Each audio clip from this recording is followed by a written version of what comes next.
but there's no surrendering in the battle for the lead. Down to the bottom of turn number 1. It's Christopher still in command. Meanwhile, Burt battles him.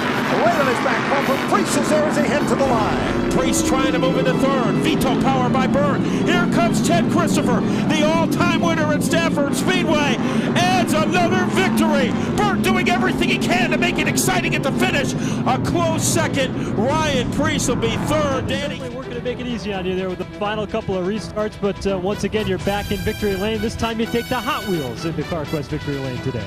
Yeah, we were loose right from the start. We had that problem yesterday in the heat race, and you know, I was going to pit, and I said, first race of the year, take what we can get out of it. And you know, it was just we got some work to do, but once we get that figured out, this is a really great car. I really want to thank my crew chief Michael Sullivan and Darren McGinney. They really work hard on this thing. They put a good setup underneath me. I want to thank the guys from JRI Shocks and everything, and Motley Installations, my car owner Eddie. Trying to think of anybody else. Well, Ted, if you've got some work to do on this race car, I think everybody else is going to be in trouble. Yeah, I mean, it's good. It definitely will get better. You know, everybody's first race of the year, and I'm sure they'll get better too, so we'll see what happens.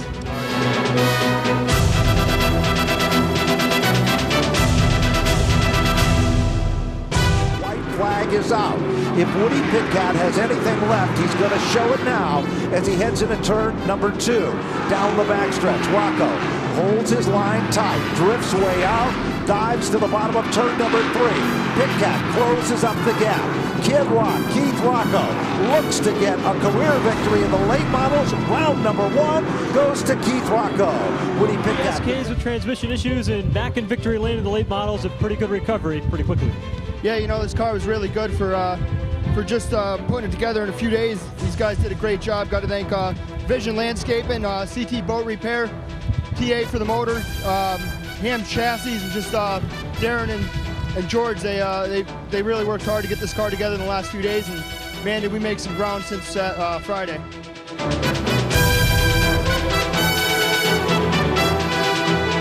Flag will be coming out one more time around for Doug Colby. Doug Colby goes into turn number 1 for the very final time. Off turn number 2 and down the backstretch. Wayne Darling and the crew are going to be ecstatic as car number 52 and Doug Colby has secured his second Spring Sizzler victory. It'll be Doug Colby to take down the win. We have won the Spring Sizzler for the second time. Holy crap.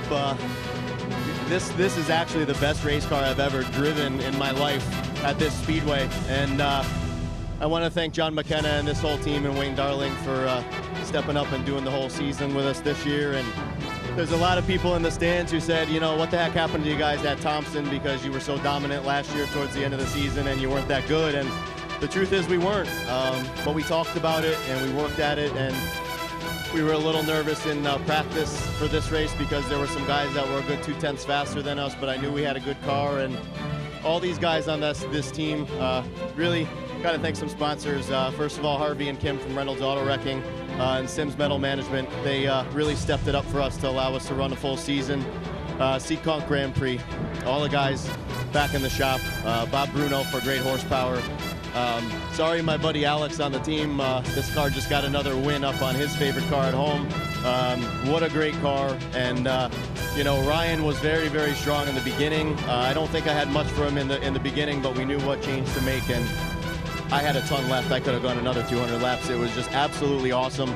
I want to thank my spotter, Brian Sullivan. He's once again the best in the business, and tells me lap times every lap, tells me how I'm good, how I'm bad, and it really makes a big difference when you're trying to pace yourself. Well, Doug, this is a race that's very difficult to win once. You will now join an elite number of drivers, and I believe Matt was saying 8 that have won it twice. What is that like?